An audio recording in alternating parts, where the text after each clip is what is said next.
weekly show devoted to the outdoor hospitality industry, hosted by Searl and Cara Csizmadia. You'll hear from special guests that focus on topics to help your business succeed, all backed by Modern Campground, the most innovative news source in the industry.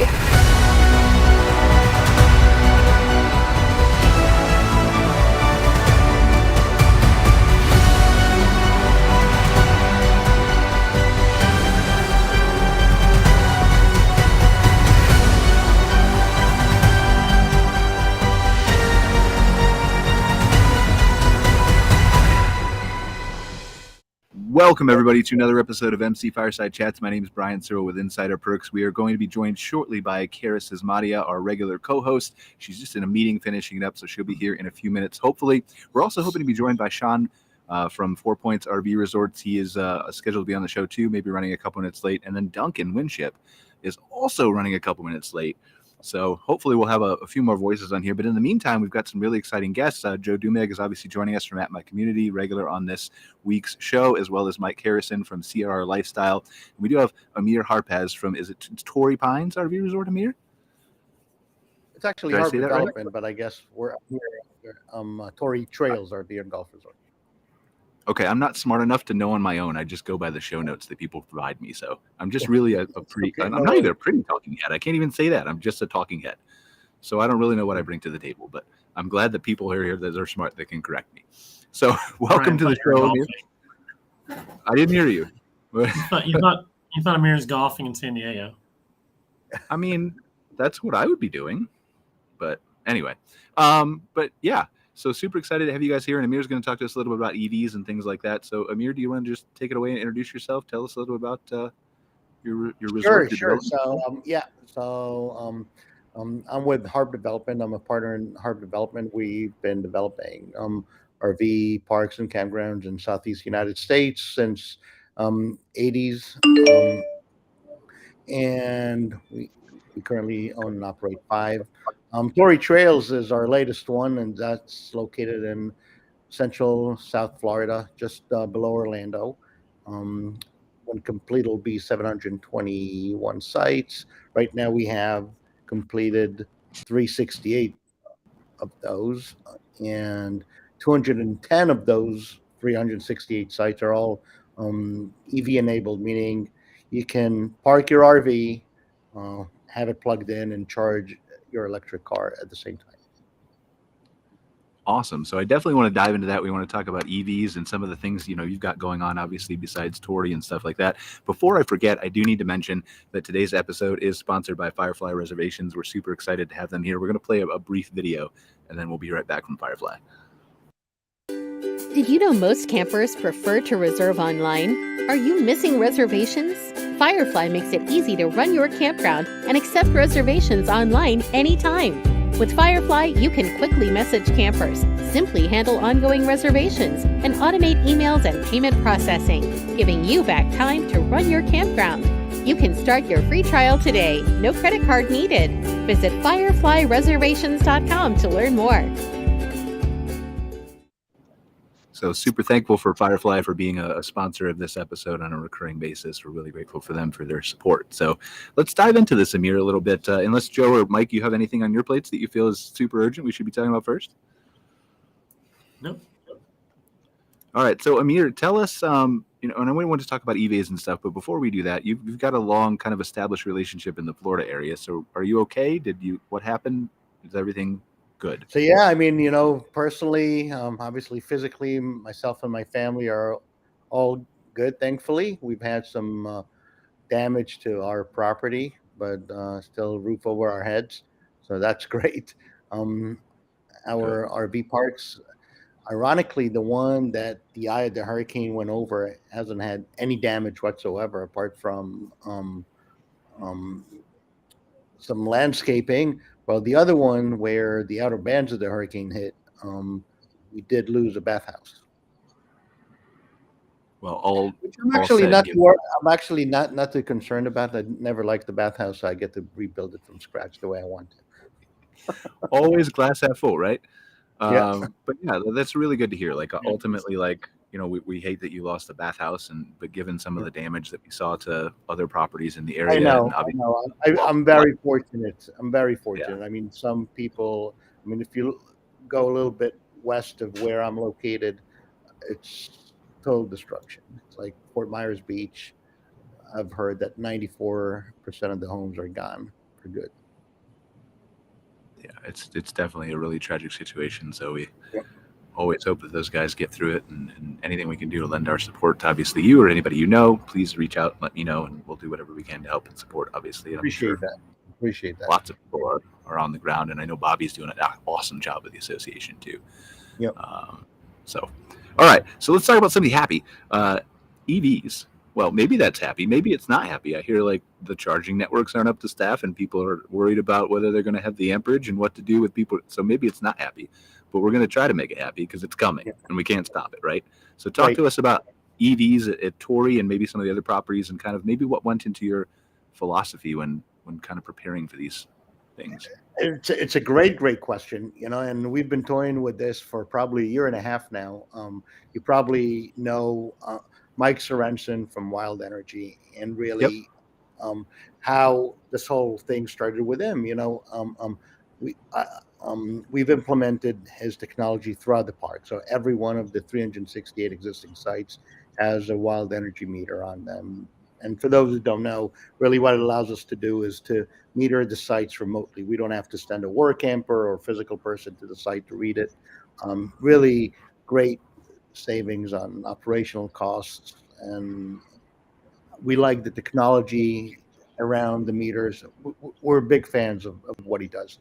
And then the industry, actually not me, the industry started talking about EV chargers, and I was reading on Modern Campground and Woodall's, everybody talks about it, and then at the shows you had all the suppliers trying to push level 1, 2, 3 chargers, and we started seeing over the past probably 2 to 3 years people towing Teslas or the Chevrolet Volt, and then they unplug their motorhome and plug their car in, and talking to guests, and I know primarily the industry was trying to push, why don't you allocate a small portion of your campground, whether it's by the welcome center or some other area, and install 2 or 3 or 4 chargers, and which in many cases it does make sense. In many cases, the only thing you can do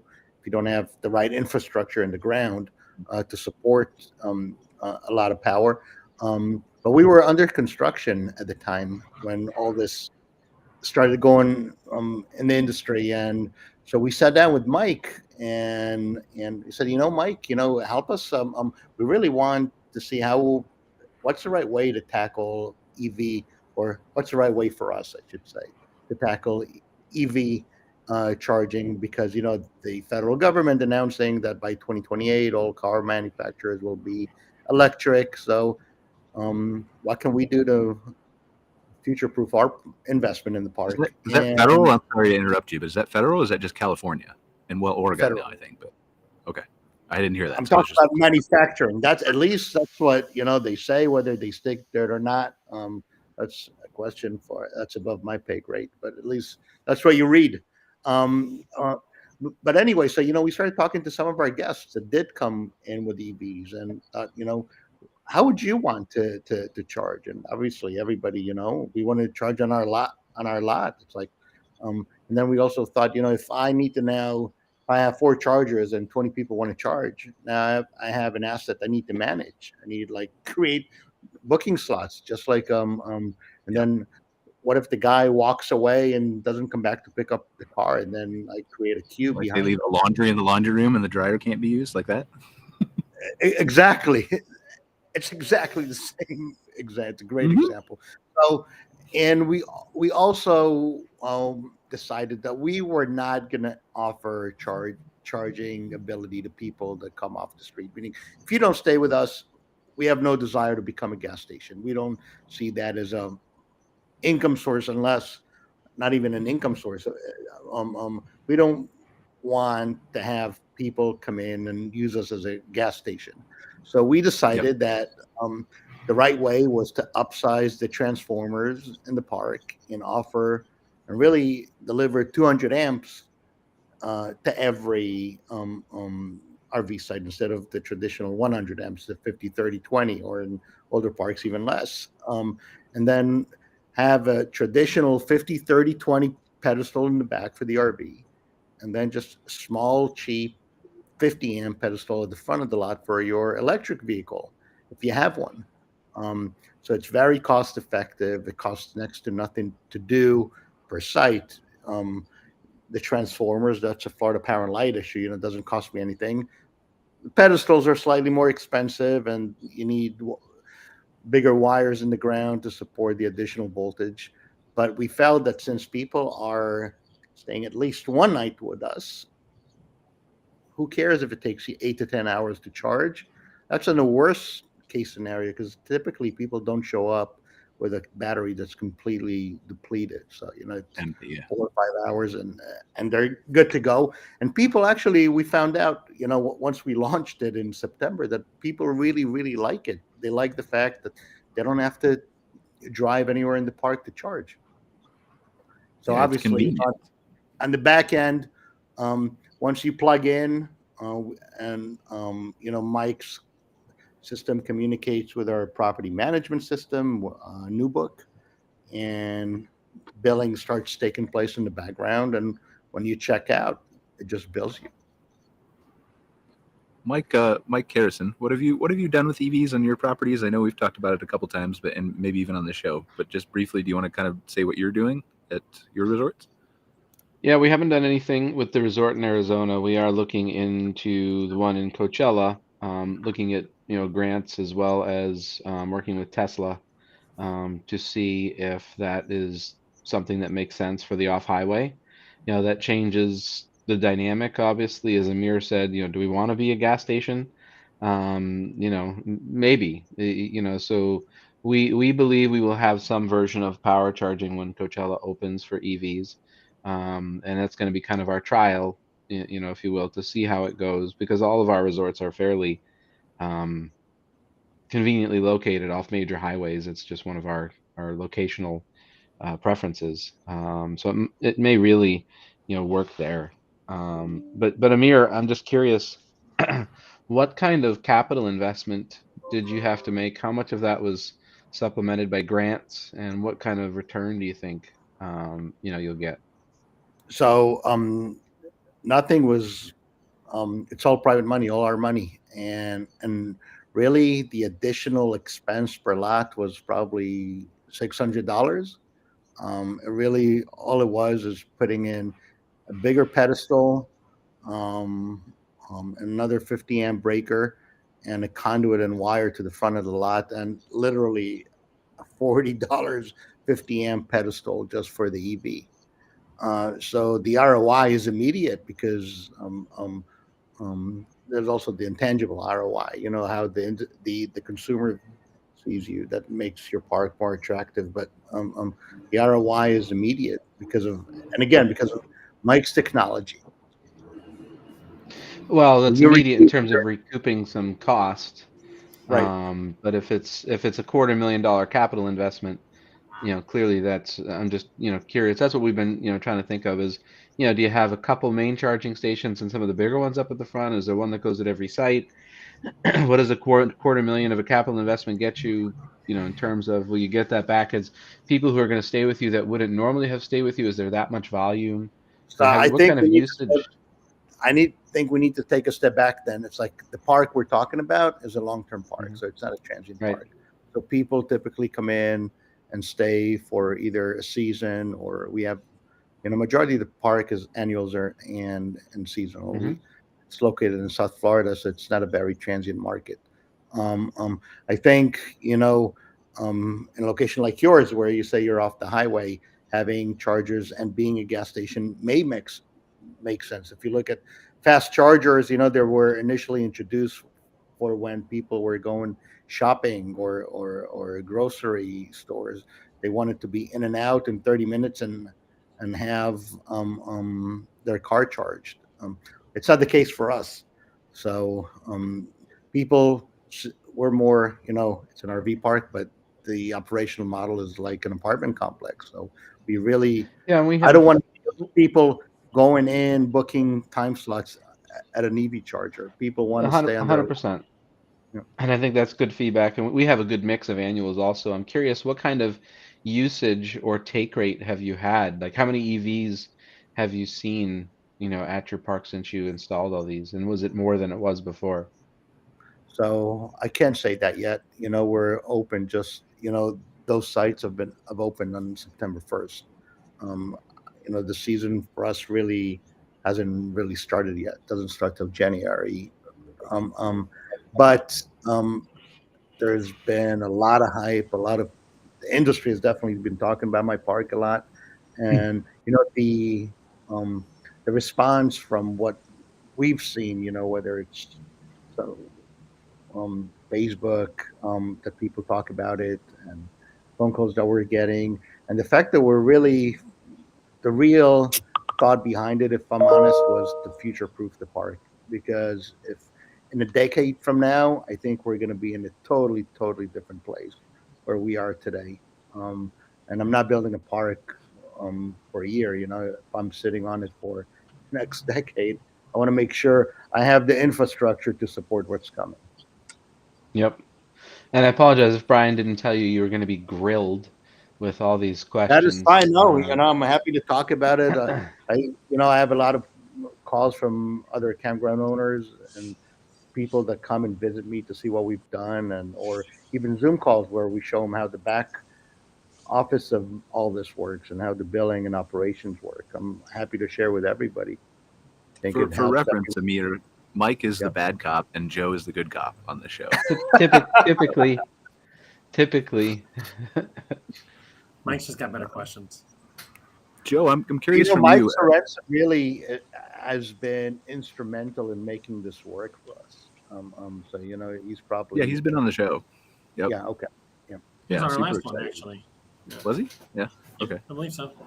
I'm old. I forget what happened yesterday. So, but Joe, I was going to ask you if you have a comment, please do that first. But I was just going to ask you with your clientele, have you seen kind of adoption of EV pedestals or?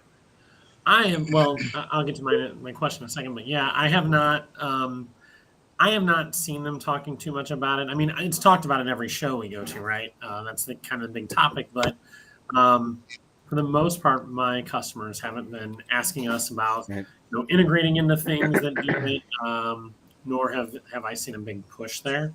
But I would expect it to be coming soon as much as it gets talked about at shows. But I do have a question for Amir in terms of, especially with your park growing so rapidly, right? You're going to have 700 pads pretty soon. Is one of the other reasons doing this is to be that thing that sets you apart from the others to entice people to come to your park versus other parks? I would imagine that would be a good marketing channel. No question. It's certainly that intangible, the perception of being at the forefront of technology certainly helps, and even I see the excitement from some of the big REITs in our industry. They're calling, wanting to come and see it. I know from Mike, he's getting calls from them say, hey, can you show us what you've done at Torrey Trails? We really, and that sparked conversation for him with them. We were really his beta site. We bet a lot on what he does, and it worked well for us. And I really think in 5 years, if we have this show again in 5 years, the conversation is going to be not will people be using it, but how many people are using it. I have zero doubt in my mind. I mean, even yesterday. I 100% agree with you, and hopefully we'll have the show in 5 years. I'll look the same because I still have no hair, so you won't be able to tell gray or black or whatever else. But I think that's the point. GMC announced their EV Denali yesterday. You're going to see, and that's kind of the point. This is inevitable, right? We know this. Everybody knows this. They may not like it. They may not want it. They may not be ready for it. They want to put it off, just like Wi-Fi, right? 100%. How many conference years? We still talk about that, but it took 10 years of having the same session at every conference over and over and over and over before we had critical, most people had at least some form of Wi-Fi. Yeah. And so I think it's change and different, and obviously it's a capital expense that not everybody would love to have more of, especially heading into the economic times where we might be going. But it's a necessity. It's happening, and I can't wait to see it evolve. Like I imagine like 20, 30 years from now, they're going to figure out wireless charging for these EVs, and then you just build it into your concrete pad. They just pull in and poof, they don't even have to plug in. That'll come to it. And the point is, there's no right or wrong way. You need to look at what type of park you have, what type of infrastructure you have. Maybe your park is so old and the infrastructure is so old. Your only option is to build 2 or 3 or 4 fast chargers somewhere. Yeah, I think you're right. Sean, do we have you? Like your video keeps popping in and out, and I'm not sure if you're really there. But if you're with us, pop on your video. Here. Can you hear me? Yes, we can, Sean. Yep, can't see you, but we can hear you. Sorry, guys. I don't know what's going on with my camera, and I tried the link earlier, and everything seemed to be working fine. But for whatever reason, can't get my camera to come on. But I'm here, and I'm glad to participate. Yeah, we saw it toggle on a couple times, so it just kind of then went right off. But as long as we can hear you, that's okay. We'll broadcast it as a podcast later. Duncan's joining us too. Welcome, Duncan. Hopefully your child is home safe now, and you're able. Good. All right. Well, Sean, you want to introduce yourself? Tell us a little bit about 4 Points RV Resorts while we have you. Sure. My name is Sean Vidrine with 4 Points RV Resorts. We currently operate a portfolio of Jellystone parks and also non-Jellystone parks. So our 3 Jellystones, one is in Pennsylvania, one is in Illinois, and one is in Iowa.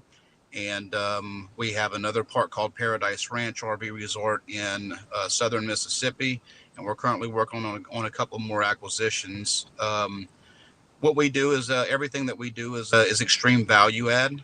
So we currently just opened up 120 additional sites that we were developing at Paradise, and we currently have projects like that going on at all of our other parks as well. So, but to kind of speak about the EV, we are definitely, that's part of our focus as well. We definitely have plans as we continue to expand our parks to make sure that we have the ability for charging stations to be there for EV, because we know that, it's inevitable, as you said earlier, that we're going to be dealing with that in the future. So better be prepared for it now rather than, be behind the 8 ball. Sean, I actually want to add, without going into names, but I got a park in Georgia, and that's not EV enabled at all. But next to mine, there's a brand new park, and that's not EV enabled either. But they are taxing each and every customer. If you come in with an EV, you got to pay an additional $25.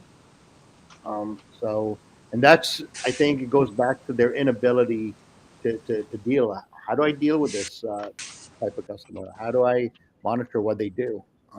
So, in an ironic way, if you have an EV, you're being taxed, even if you won't plug it in. Well, I think the market is going to correct that eventually, right?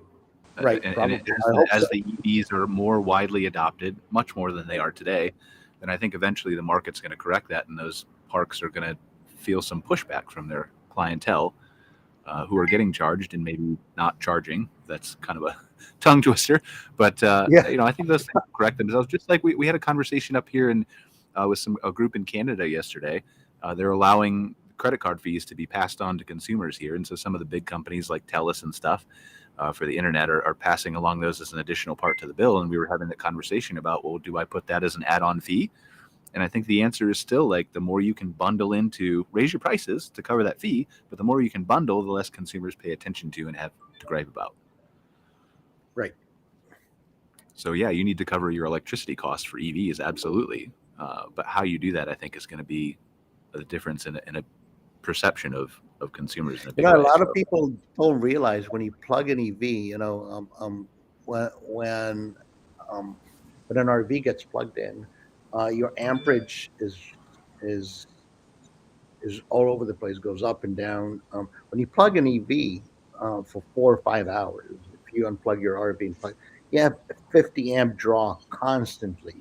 The electric usage just goes through the roof, and all of a sudden, that site that you are charging $49 or $50 for your expenses of running that site for that guest may be double than what it is with the customer next door. Yeah. So for sure, I mean, but that's the way we solve these things, is to talk about them, is to talk to people who've built them, is to figure out what your expenses are, have you share your knowledge with the industry, just like you and Mike were going back and forth. And I think that's the only way we move forward, right? Is to share that, because it's coming and we have to figure out a way to solve it as an industry. And the only way to do that is to talk to each other. Duncan, are you preparing for any EV work at your park or EV services? Yeah, absolutely. Any new power upgrades that we put into the park, we put in with the capability of the site, having the ability to handle both the RV and the EV type. Really, at this point in time, we're talking about less than 10% of the vehicle population at this point in time. It'll be curious to see as we get more penetration into the market, what's the adoption rates, what's the energy policy that are going to come out of this. There's a lot of permutations that come into it. Some parks are advocating that we meter everything moving forward and that it's a set fee, and some guests will self-moderate their consumption rates. I lean more towards, baking it in, but I'm also a much shorter stay park. I don't have a lot of people staying more than 2 weeks really at the most. And so for me and our kind of concept, we like to just bake it in at one price and then have it be that price for everyone across the board, regardless of electricity consumption. We have a lot of cabins. So one of the concerns I see is having how to cater to the guests who bring electric vehicles but are staying in a cabin.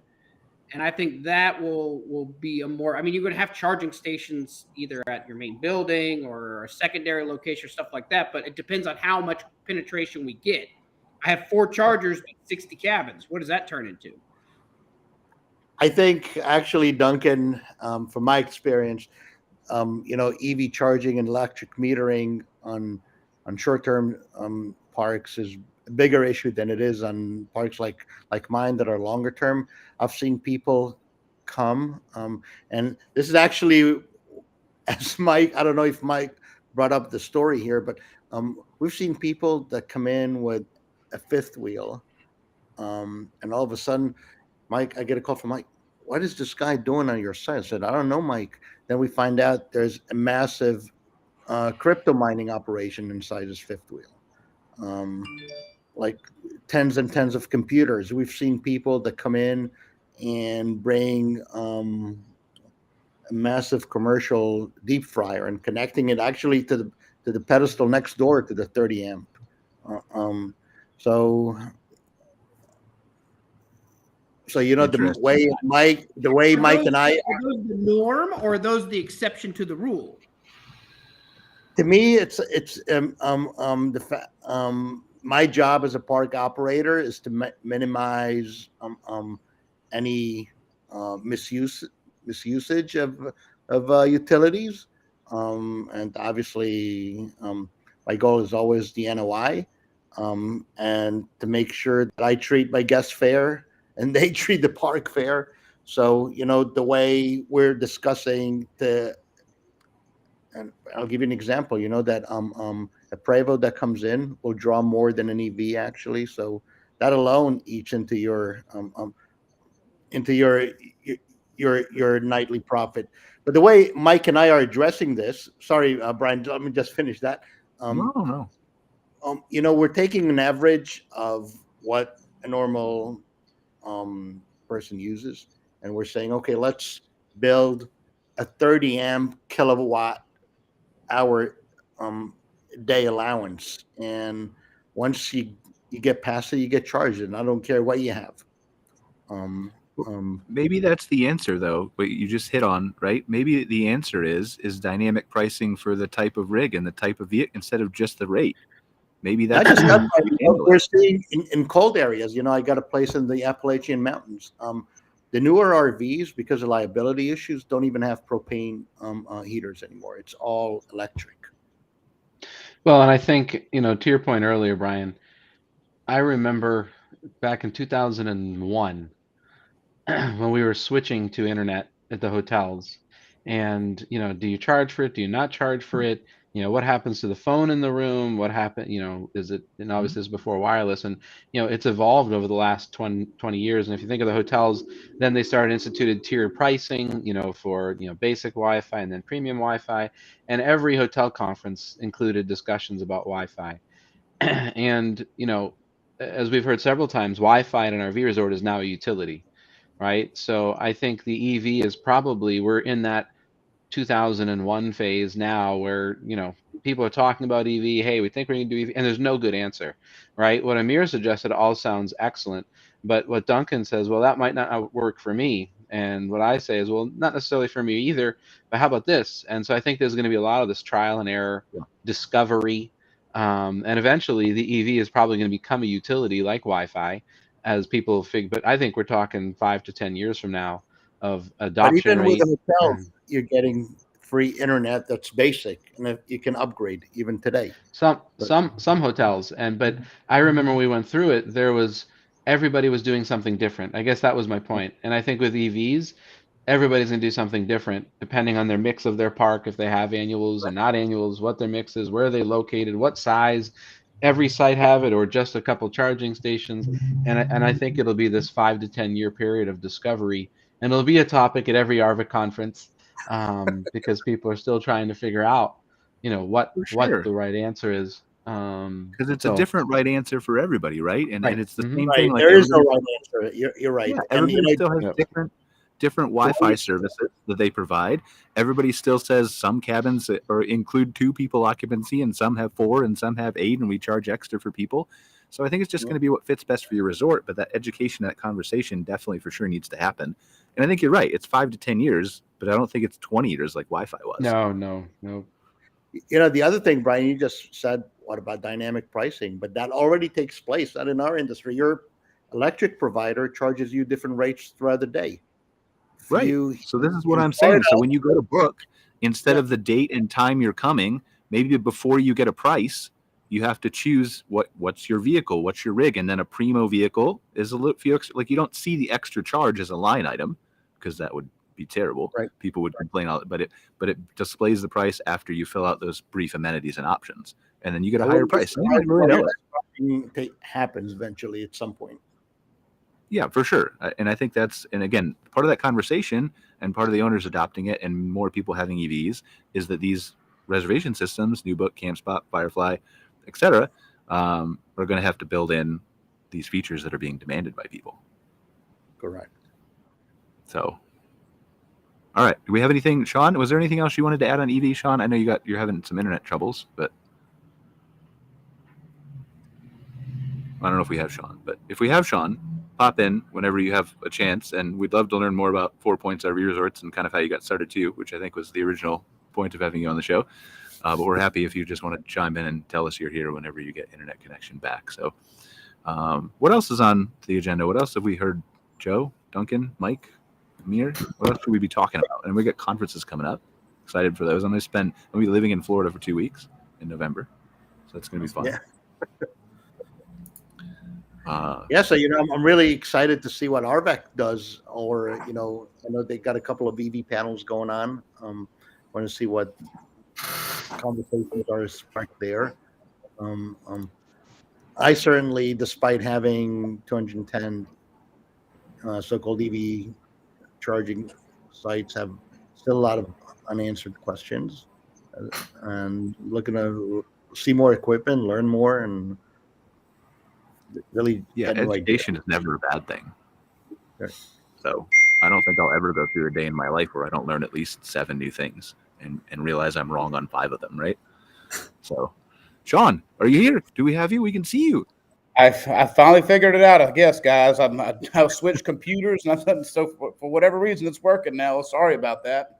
No, it's fine. It's perfect timing, because they're tired of seeing me by this point in the show. Probably about 33 minutes ago they were tired of that. His router was probably plugged into an EV pedestal. There you go. For sure. So, Sean, do you want to tell us? I know you briefly introduced 4 Point, but just how did you get started in the industry? What made you want to invest in campgrounds and do those kinds of things? Sure. So previously, before getting into the campground industry, I was, as far as real estate goes, I was heavily invested in multifamily real estate, duplexes, apartment complexes, mobile home parks, and a little bit of commercial real estate.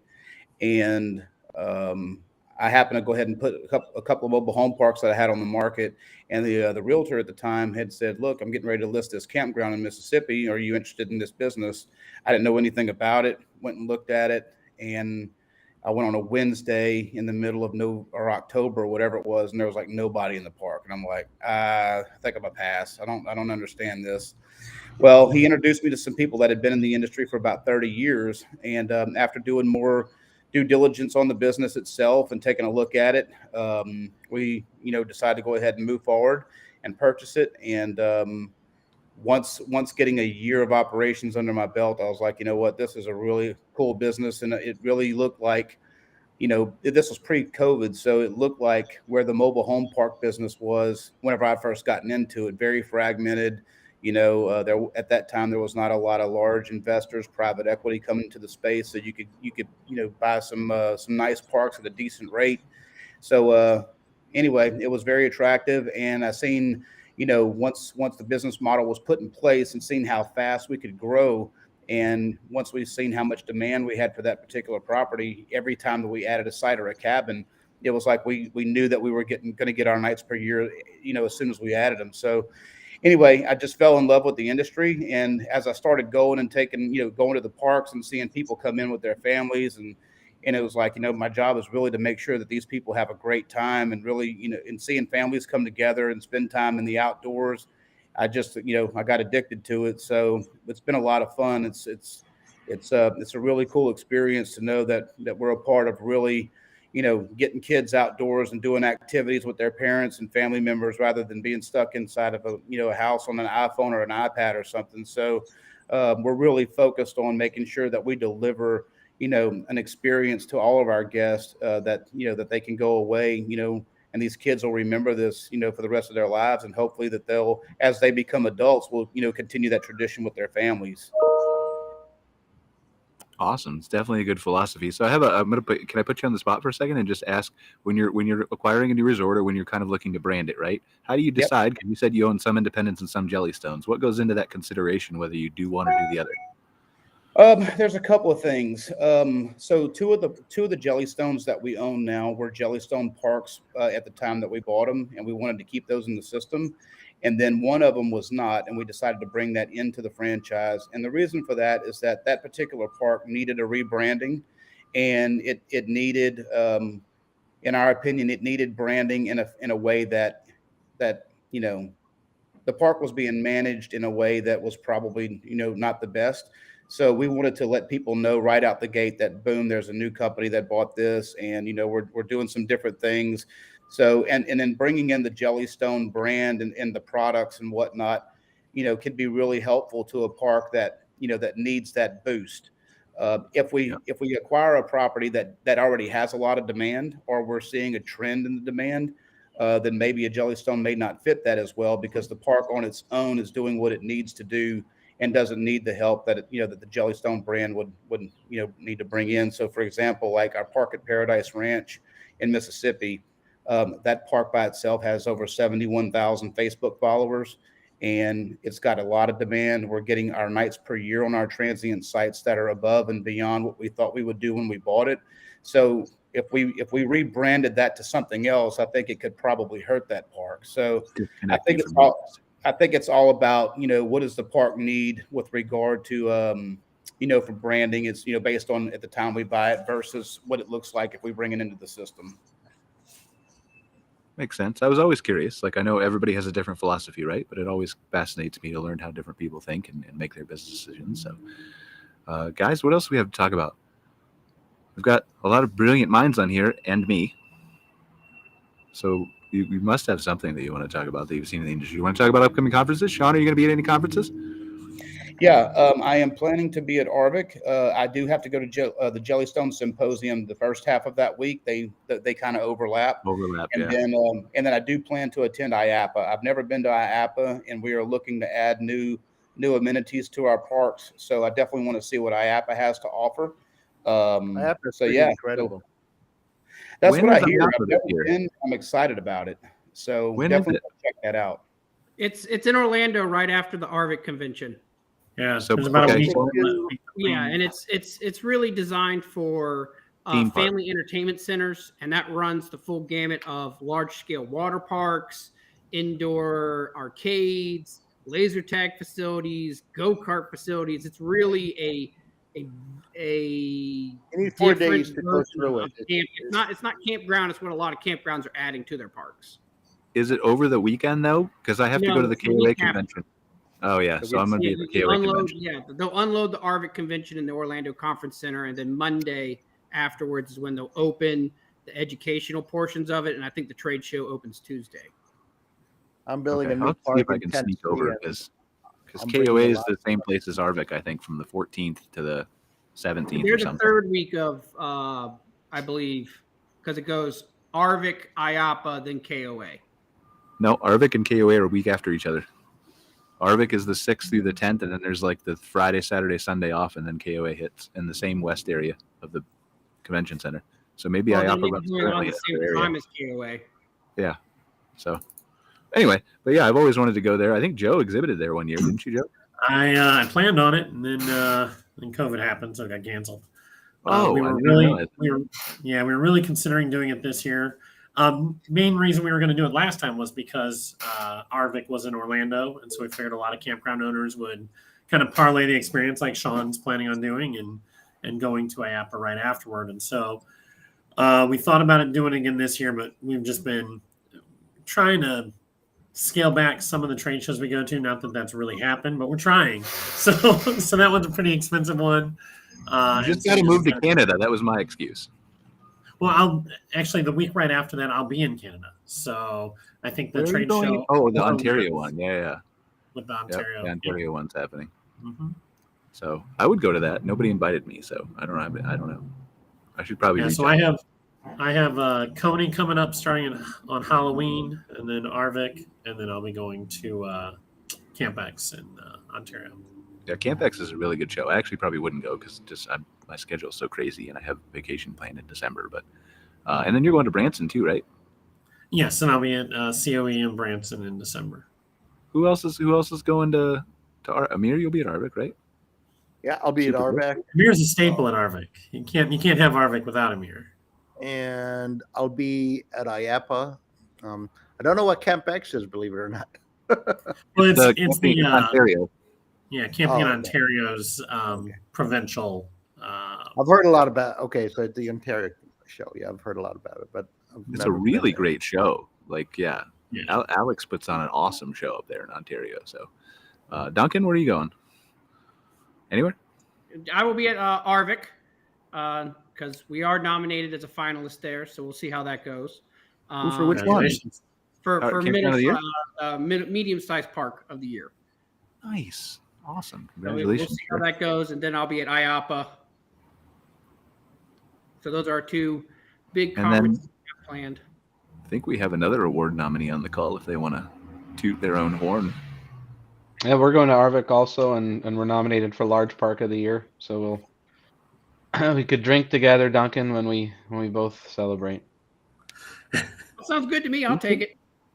We should have next year. We should have like a face-off with all the medium nominees and all the they could be on the show together. Actually, a great idea, Brian, Yes. to have like a show with all the nominees. They could just fight Actually- and yell and scream over each other and tell them why they're better, and it would be awesome.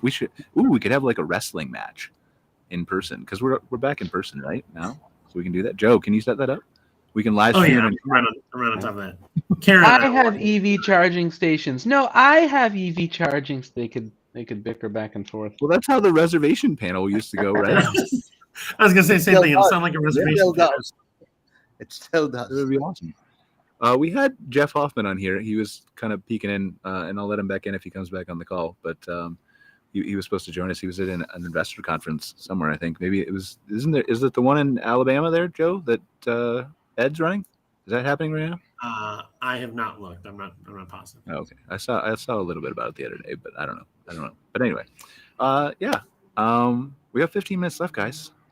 What do you want to talk about? So I got a question for you guys. Have y'all noticed any difference in your customer base with regard to how far they're traveling to your parks now that fuel price that it is compared to what it was 2 years ago? Are you seeing a shortening of distance? Have you had no impact at all? Just kind of curious if you've seen any change in your customer base with regard to the distance that that they're traveling to your parks from. It's a great question, Sean. I think being in Florida in the winter, there are only a handful of states you can go to. So I haven't seen any zero effect in Florida. In fact, I have people booking now for 2024. But in my Georgia park in the Appalachian Mountain, certainly, shorter distances.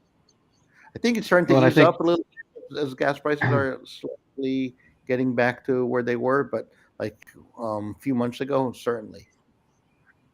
And I think that answer is going to depend on what kind of park you are, right? If you're annuals, it's really less of an impact. If you're transient, it's going to be more of an impact. And we've seen considerable change of mix, right?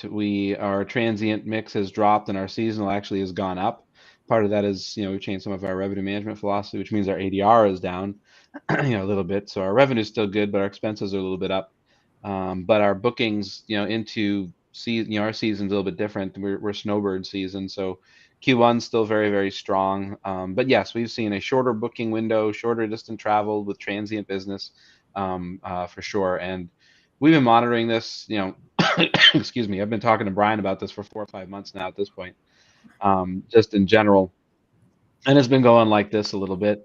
I don't think it's just the gas prices. I also think it's the economy. I think it's the increase rate. I think it's and this will probably persist for the next 6-10 months. Mike, where's your park located, by the way, the one you're talking about? This one's near Sedona, Arizona. Okay. And I would say in Maine, most of the guests that we pull from are about 3.5 hours at the most, and we hadn't seen any real change. I mean, like the less than 1% of 1% that we would get well outside of the states, out of the New England area, we did see some attrition there, but it was quickly filled in by any local-ish traffic right afterwards. I mean, it was a really, really busy summer and a surprisingly busy fall for us in at least New England. Yeah, I'm really interested to see how Mike's park does over the winter, and then I'm interested what happens in spring of 2023, because I think the industry is kind of in a nice sweet spot where people are still spending all the money they've accrued and didn't spend over the 2 years they were not traveling as much or doing the same activities they were. And so I'm interested to see what happens in spring. Again, I think we're very resilient. I'm not worried about the industry at all. But I'm interested to see if that behavior makes more of a shift, Sean, like you're talking about in spring than it did. Yeah, I'll be curious to see what happens with ancillary businesses, like boat rentals or expenditures in your store or food sales or things like that. I think we may see some softening in those locations as people spend more of their money on their baseline trip versus, those impulse buys. Yeah. And I think it's partly to do with gas prices. But again, like gas prices, I think was the initial little peak and then they came down.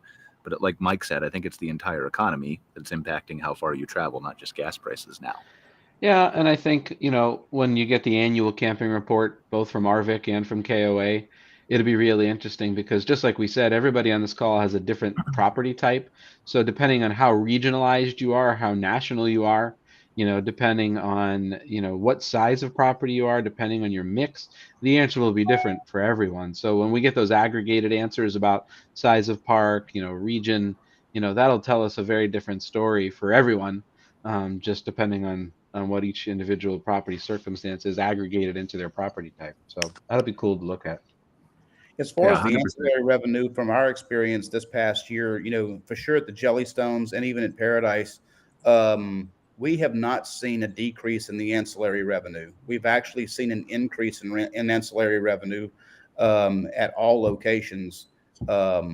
We do have one park that our occupancy was down a little bit, and I think that's because it's just a little bit harder to get to. So that's just a scenario where if you really want to go to that property, you really have to make a little bit more of an effort to do so.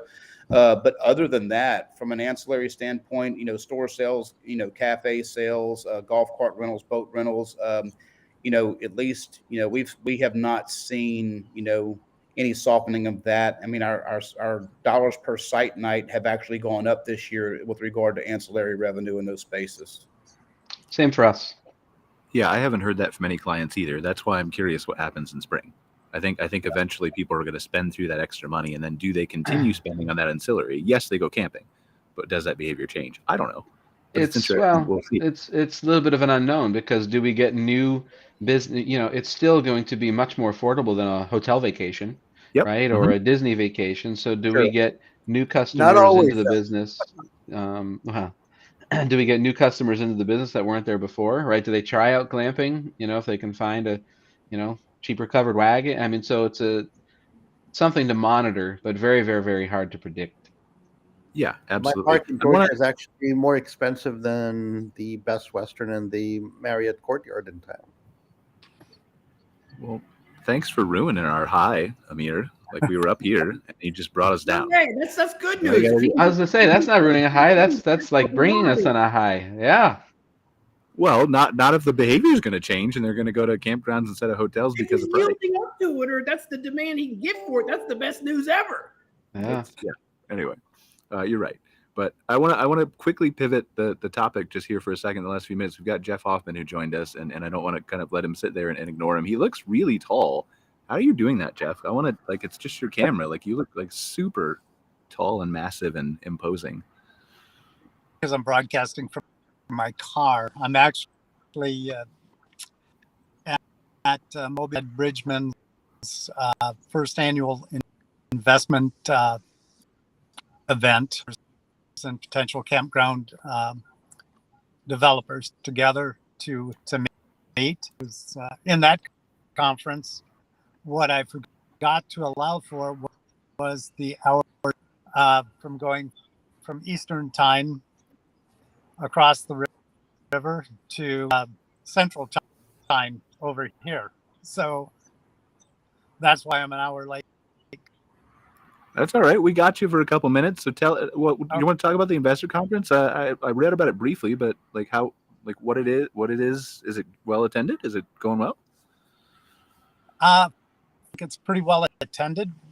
What it is people with their project at the point where they are shovel ready, and now they're looking for, maybe they can't get conventional loans, or they're looking at SBA or PA lenders, or private equity funding. So that, and Duncan, I know you know Sterling Dodd. Sterling is here, and equity. So it's a good conference for the first. It will be repeated again next year in October. And again, I guess we should probably have you introduce yourself, Jeff. I did skip that because I know who you are, and I think some of the people on the call do, but maybe all our audience does. So, Jeff, former campground owner, consulting company. Do you want to do better justice than I just did? Actually, I've been in the hospitality business for about.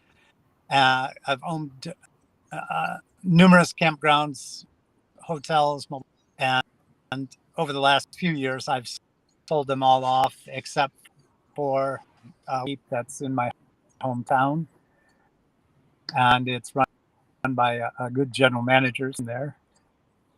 And I found out I do not do well in retirement, so I decided into the consulting business and try to share what I've learned over the last years, how to run a park and how to make that park profitable. Hopefully relieve the stress owning a RV park. Awesome. Well, yeah, always glad to have more smart minds in the industry telling people what they know and helping guide new people to the space. So super grateful to have you. And I wish we would have had a little bit more time to chat with you about what your company does and who you work with and things like that. But we'll have you back on the show sometime, I'm sure. You're a great guy, and we connected at the glamping show for the first time. So, or maybe the second. I don't know. I think we talked about it, right? I've been to Ohio a couple times, but. So what else is new, guys? We've got 5 minutes left. Mike had to go, which is okay. I just want to toot Jeff's horn. I know him professionally and personally, and he's a great resource for anybody who's looking to grow their park or start their park or anything like that. I think Jeff's great. The end. That's my 2 cents. Today's appearance by Duncan Winship is sponsored by Jeff Hoffman. No, it's good. Yeah, we've heard a lot of great things about Jeff. So go ahead, Joe. Well, I know you did a show. Yeah, Jeff, sorry. But I do acknowledge and would love to help people, but no, I'm not. I won't shout about myself, but I do pretty well know the industry. Well, we'll have you. You're cutting in and out just a little bit, Jeff, but Duncan did a good solid for you. We can hear most of what you're saying, and we'll have you back on for sure a show when you can be on your laptop and we can hear all about your company and stuff. Go ahead, Joe. I'm sorry. I was just going to ask, I know you did a show from the glamping, or you did an episode during the glamping show, just, takeaways from the glamping show. I don't think anyone else on the panel had been here. Amir or Sean or Duncan, did you guys go? I don't think so. I was going to go, but all flights got canceled because of Hurricane Ian. Okay. I was looking for you. I thought you might be there. And Sean, your Paradise Ranch property and obviously all your Jellystones seem like they would be decent fits for some of those things. So I was just kind of wondering what you all thought of, obviously not attending the show, but future plans for glamping. Well, we definitely do have 2 parks, Paradise and our Jellystone Park in Illinois. We do have glamping units there, which are the Tent Masters tents, full, bathrooms, full kitchens, really nice units. And they do very well. I mean, they earn a lot of nights per year at each location. I did want to go to the glamping show just to see what else was out there that might, be a fit for us. I just had conflicting appointments, and I just couldn't make it. But it'll definitely be on my radar to attend for next year. Yeah, for sure. And we've talked about this. We talked about this last week. We had our regular glamping show with Ruben too, and Irene Wood and David from Outside Capital and a few other people. We talked about the glamping show and how successful it was. Like 1,400 people there, 77, I think, different accommodations outside. People were there from 37 different countries. They were talking about off-grid solutions. It was a guy who came in from South Africa. There was a bunch of people from London there. Like, it's crazy how much it's grown. The last time I had attended, just because I moved to Canada and because of COVID last year, I didn't get a chance to go. It was 2019, and I think it was, 500 people, something like that. They were there. So just the astronomical growth is amazing to see, and all these different design concepts. I don't know. Did you get a chance to walk around outside, Joe? Or were you too busy? Well, a little bit, not as much as I would have liked to. I was, to be honest, I was too busy talking both days. Like, that was the busiest I've been throughout an entire conference ever. And that's what we heard from everybody. Like, there were a few vendors who didn't go because last year they said there were a lot of people there who were just getting into the business. They were just kind of speculating because of maybe COVID or whatever it was, right? And they didn't own land. They didn't have a plan in place, so they weren't ready to even close to buying if they would ever buy. But it totally flipped this year, is what I heard from almost every vendor. And the ones who didn't go regretted not going. And so I think this is just, I'm excited. Like, who knows how big this thing can get? I mean, given where it is in the UK and Europe, that it's a mature market. They've been doing glamping for 20 years, even though they haven't called it that. But the people who build the yurts over there have designed and modified and changed and adapted. And I think they've got a lot of awesome knowledge to share with our industry over here. I would say still about 2/3 of the contacts I made were in the early stages. So I don't know that it necessarily flipped. But there was just so many people. I mean, I was, again, as busy as I was, as I've ever been. So, and for 2 full days. I will say the people who all said it would flipped were all accommodation people outside. So I didn't talk to anyone outside. That's quite a bit different. Yeah. Yeah. So, but super, like, it was just amazing. And there's just, I don't know. There's no way you can pack all that stuff under a roof at an RVIC or a KOA.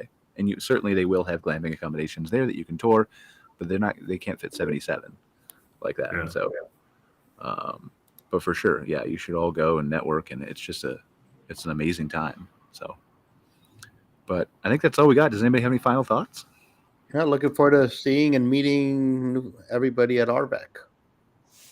Let's do it. Like we'll plan a night out, and first drink will be on me forever. Whoever wants to show up on this show, or whatever. Like seriously, we'll get like 40 people together. We'll go out somewhere. We have a free night. But yeah, I'm super excited for Arvik. I haven't been there in a couple years either because of, well, one was virtual, right? But again, Canadian issues and border issues and stuff like that. So I'm super excited to go back to go to KOA as well. I know Joe will give us a great report on CampX and Branson and stuff like that. So excited to get together with people again and hopefully meet Sean and Amir. And I met everybody except Sean in person, I think, right? No, you and I met several years back whenever you went to the Louisiana. Ah, yes. Okay. Yeah. All right. I can't help it. I'm old. I don't know what to tell you. I'm old. Not you, Sean. You're a very memorable person. I'm just old and I can't remember what happened yesterday.